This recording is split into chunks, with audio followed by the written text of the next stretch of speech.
छोटा जादूगर इमोशनल कहानी जरूर पढ़ें। छोटा जादूगर इमोशनल स्टोरी इन हिंदी। छोटा जादूगर कहानी जय प्रसाद।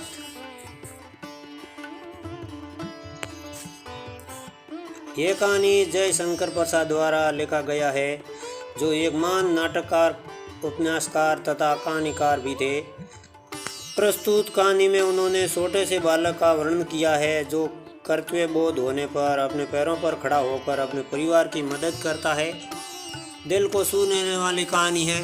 पूरा पढ़ें। कहानी प्रारंभ होता है कि कार्निवल के मैदान में बिजली जगमगा रही थी। हंसी और विनोद का कलनाद गूंज रहा था। मैं खड़ा था उस छोटे फुहारे के पास, जहाँ एक लड़का चुपचाप शरबत पीने वालों को देख रहा था। उसके गले में फटे कुर्ते के ऊपर एक मोटी सी सूत की रस्सी पड़ी थी और जेब में कुछ ताश के पत्ते थे। उसके मुख पर गंभीर विषाद के साथ धैर्य की रेखा भी थी। मैं उसकी ओर न जाने क्यों आकर्षित हुआ। उसके अभाव में भी संपूर्णता थी। मैंने लड़के से पूछा, क्यों जी, तुमने इसमें क्या देखा? तो मैंने सब देखा है। यहाँ सूड़ी फेंकते हैं, खिलौने पर निशाना लगाते हैं, तीर से नंबर सेधते हैं। मुझे तो खिलौने पर निशाना लगाना अच्छा मालूम हुआ। जादूगर तो बिल्कुल निकम्मा है। उससे अच्छा ताश का खेल तो मैं भी दिखा सकता हूँ, लड़के ने बोला। उसकी वाणी में कहीं रुकावट न थी। और उस पर्दे में क्या है? वहाँ तुम गए थे? नहीं, वहाँ तो नहीं जा सका, टिकट लगता है। तो मैंने कहा, तो चलो, मैं वहाँ पर तुमको लिवा लो चलूँ। मैंने कहा, मन ही मन कहा, भाई आज के तुम ही मित्र रहे। उसने कहा, वहाँ जाकर क्या कीजिएगा, चलिए निशाना लगाया जाए। मैंने उसे सहमत होकर कहा, तो फिर चलो पहले शरबत पी लिया जाए। उसने हाँ के बहाने सिर हिला दिया। मनुष्यों की भीड़ में जाड़े की संध्या भी वहाँ गर्म हो रही थी। हम दोनों शरबत पीकर निशाना लगाने चले। राह में ही उसे पूछा, तुम्हारे और कौन है? माँ और बाबूजी। तो उन्होंने तुमको यहाँ आने के लिए मना नहीं किया? तो बाबूजी जेल में हैं और तुम्हारी माँ, वह बीमार है और तुम तमाशा देख रहे हो। उसके मुंह पर तिरस्कार की हंसी फूट पड़ी। उसने कहा, तमाशा देखने नहीं, दिखाने निकला हूँ। कुछ पैसे ले जाऊँगा तो माँ को दवाई दूँगा। मुझे शरबत ना पिलाकर आपने मेरा खेल देकर मुझे कुछ पैसे दे दिए होता तो मुझे अधिक तसल्ली होती। मैं आश्चर्य से उस 13-14 वर्ष के लड़के को देखने लगा। हाँ, मैं सच कहता हूँ बाबूजी, माँ जी बीमार है, इसलिए मैं नहीं गया वहाँ। कहाँ? जेल में। अब जब लोग खेल तमाशा देखते ही है तो क्यों न दिखाकर माँ की दवा करूँ और अपना भी पेट भरूँ। मैंने दीर्घ निश्वास लिया। चारों ओर बिजली के लट्टू नाच रहे थे। मन व्यग्र हो उठा। मैंने उसे निशाना कहा, अच्छा चलो लगाया जाए। हम दोनों उस जगह पर पहुँचे जहाँ खिलौनों को गेंद से निशाना लगाकर गिराया जाता था। मैंने 12 टिकट खरीदकर उस लड़के को दिए। वह निकला पक्का निशानेबाज। उसकी कोई गेंद खाली नहीं गई। देखने वाले दंग रह गए। उसने 12 खिलौनों को बटोर लिया, लेकिन उठाता कैसे? कुछ मेरे रुमाल में बंधे, कुछ जेब में रख लिए गए। लड़के ने कहा, बाबूजी आपको तमाशा दिखाऊंगा, बाहर आइए, मैं चलता हूँ। वह 9-2-11 हो गया। मैंने मन ही मन कहा, इतनी जल्दी आंखें बदल गई। मैं घूमकर पान की दुकान पर आ गया। पान खाकर बड़ी देर तक इधर उधर टहलता रहा। झूले के पास लोगों का ऊपर से नीचे आना जाना देखने लगा। अकस्मात किसी ने ऊपर से हिंडोले से पुकारा, बाबूजी। मैंने पूछा, कौन? मैं हूँ छोटा जादूगर। कोलकाता के सुंदर बोटनिकल उद्यान में लाल कमलिनी से भरी हुई एक छोटी सी झील के किनारे घने वृक्षों की छाया में अपनी मंडली के साथ बैठा हुआ मैं जलपान कर रहा था। बातों हो रही थी, इतने में वह छोटा जादूगर दिखाई पड़ा। हाथ में सार खाने का खादी का झोला, साफ जांघियाँ और आधी बाहों का कुर्ता।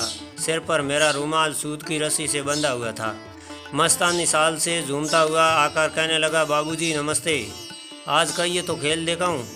नहीं जी, अभी हम लोग जलपान कर रहे हैं। फिर इसके बाद क्या गाना बजाना होगा बाबूजी? नहीं जी, तुमको मैं क्रोध से कुछ और कहने जा रहा था, तभी श्रीमती जी ने कहा, दिखलाओ जी, तो तुम अच्छे आए, भला कुछ मन बहले। मैं चुप हो गया क्योंकि श्रीमती जी की बोली में माँ की सी मिठास थी जिसके सामने किसी भी लड़के को रोका नहीं जा सकता। उसने खेल आरंभ किया। उस दिन कार्निवल के सब खिलौने उस खेल में अपना अभिनय करने लगे। भालू नाचने लगा, बिल्ली रूठने लगी, बंदर घुड़कने लगा, गुड़िया का ब्याह हुआ, गुड्डा वर काना निकला। लड़के की बातों से ही खेल हो रहा था। सब हंसते हंसते लोटपोट हो गए। मैं सोच रहा था बालक की ज़रूरतों से कितना शीघ्र सतूर बना दिया है। यही तो संसार है। ताश के सब पत्ते लाल हो गए, फिर सब काले हो गए। गले की सूत की डोरी टुकड़े टोकर होकर जुड़ गई। लट्टू अपने आप नाच रहे थे। मैंने कहा, अब हो चुका, अपना खेल बटोर लो, हम लोग भी अब जाएंगे। श्रीमती जी ने धीरे से उसे 1 रुपया दे दिया। वह उछल पड़ा। मैंने कहा, लड़के, छोटा जादूगर कहिए, यही मेरा नाम है, इसी से मेरी आजीविका है। मैं कुछ बोलना ही चाहता था कि श्रीमती जी ने कहा, अच्छा, तुम इस रुपये से क्या करोगे?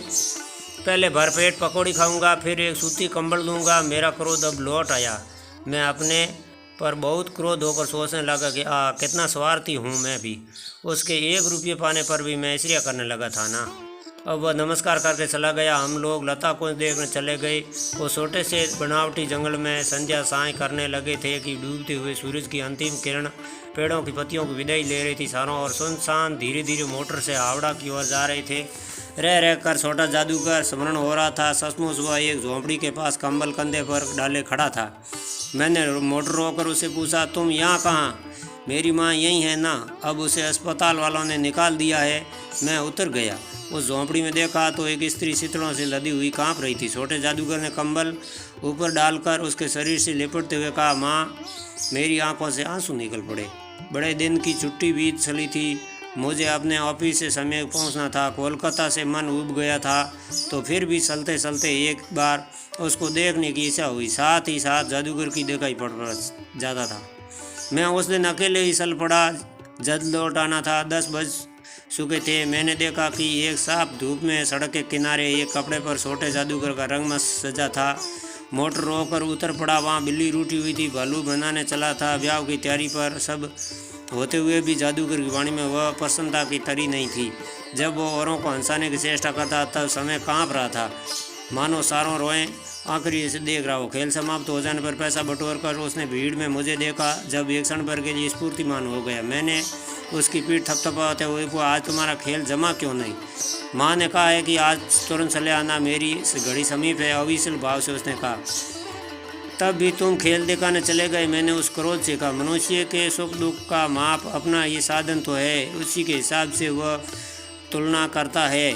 उसने आता है सब कुछ अति कहने से वह समय अपमान का अनुभव कर रहा था। क्षण भर मुझे वो अपनी भूल का मालूम हो गई। उसके झोले को गाड़ी में फेंक कर उसे भी बैठाते हुए मैंने कहा, जल्दी चलो। मोटर वाले मेरे बताए हुए पथ पर चल पड़ा। कुछ ही मिनटों में झोंपड़े के पास पहुंचा। जादूगर दौड़कर झोंपड़े में माँ पुकारते हुए घुसा। मैं भी पीछे था, किंतु स्त्री के मुंह से निकल कर रह गया। उसके दुर्लभ हाथ गिर पड़े। जादूगर उसे लिपटा रो रहा था, भौंसका खड़ा था। उस पर साफ धूप में सारा संसार जादू सा मेरे सारों ओर नाच रहा था। The end. दोस्तों, कहानी अच्छी लगी हो तो लाइक शेयर कमेंट ज़रूर करना और चैनल की सदस्यता ज़रूर लेना भाई साहब।